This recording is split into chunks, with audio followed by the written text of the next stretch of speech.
রাম রাবণের যুদ্ধ শেষ।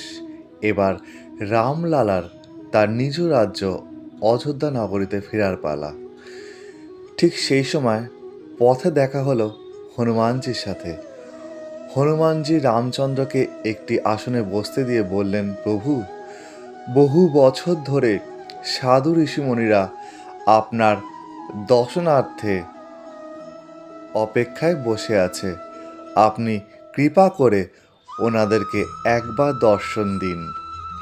রামচন্দ্র বললেন, হনুমান, তুমি ওনাদেরকে গিয়ে বলে যাও একটি যুগের অপেক্ষা করতে, কারণ আমি যদি ওনাদেরকে দর্শন দিতে যাই তাহলে ভরত প্রাণ ত্যাগ করবে, তাই আমাকে এক্ষুনি রাজ্যে ফিরতে হবে। হনুমান সেই সংবাদ নিয়ে পৌঁছলেন সাধু ঋষিমুনিদের কাছে এবং তা ব্যক্ত করলেন।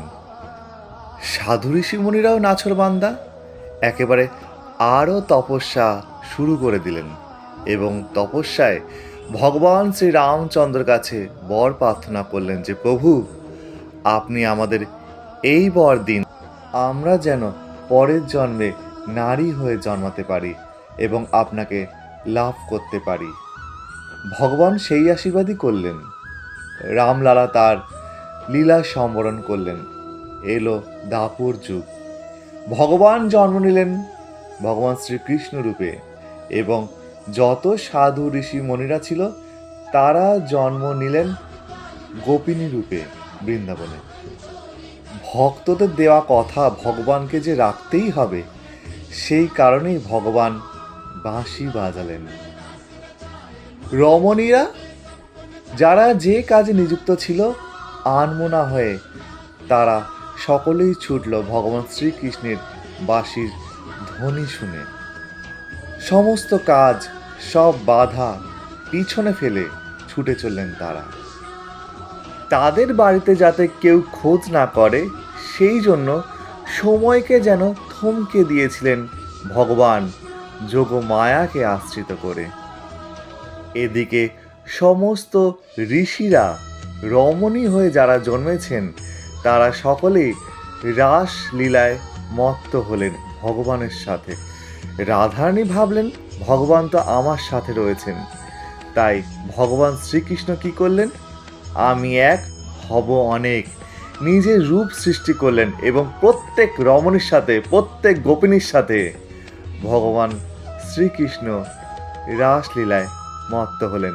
আর জানো বন্ধুরা, ভগবানের তখন বয়স কত ছিল? মাত্র 8 বছর।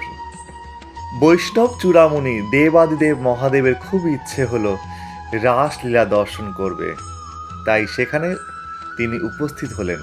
দ্বাররক্ষী কে ছিল জানো বন্ধুরা? আমাদের দেবাদিদেব মহাদেবের অর্ধাঙ্গিনী, আদি মহামায়া, আদ্যাশক্তি মহামায়া, যিনি দেবী পার্বতী। মহাদেবকে ঢুকতে দিলেন না এবং বললেন, এখানে পুরুষ রূপে প্রবেশ নিষেধ, এখানে প্রবেশ করতে গেলে রমণী রূপে প্রবেশ করতে হবে।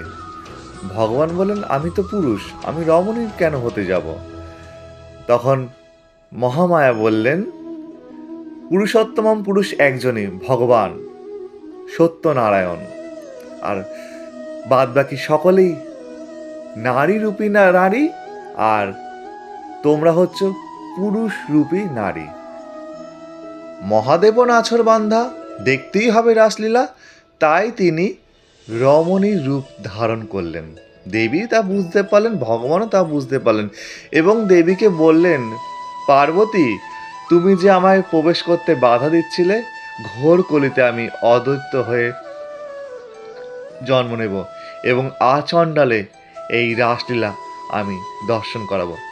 তাই হলো বন্ধুরা, এই ঘোর কলিতে হর আর হরি এক আত্মা শ্রী অদ্বৈত আচার্য রূপে জন্ম নিলেন এবং নবদ্বীপের রাসলীলা করালেন আমাদের চৈতন্য মহাপ্রভুকে দিয়ে, এবং শান্তিপুরও রাসলীলা কিন্তু হয়। শান্তিপুরের অদ্বৈত প্রভুর বাড়ি শ্রী শ্রী বিজয়কৃষ্ণ গোস্বামী প্রভুর রাসলীলা হয়।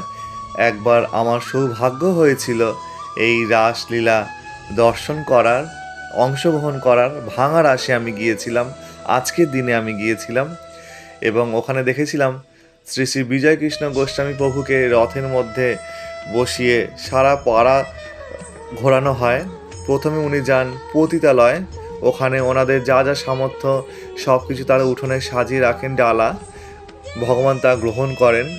এবং তারপরে সমস্ত বাড়িতে উনি যান এবং যার যা সামর্থ্য ডালা, নৈবেদ্য, জল, মিষ্টান্ন সব কিছু তারা উঠোনে সাজিয়ে রাখেন।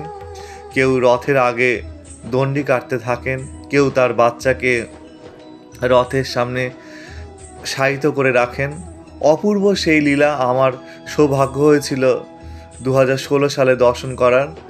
তোমরা যারা যারা এখনও শান্তিপুরের রাস দর্শন করনি, অবশ্যই আমি বলবো একবার তোমরা যাও, দর্শন করে এসো, খুব ভালো লাগবে।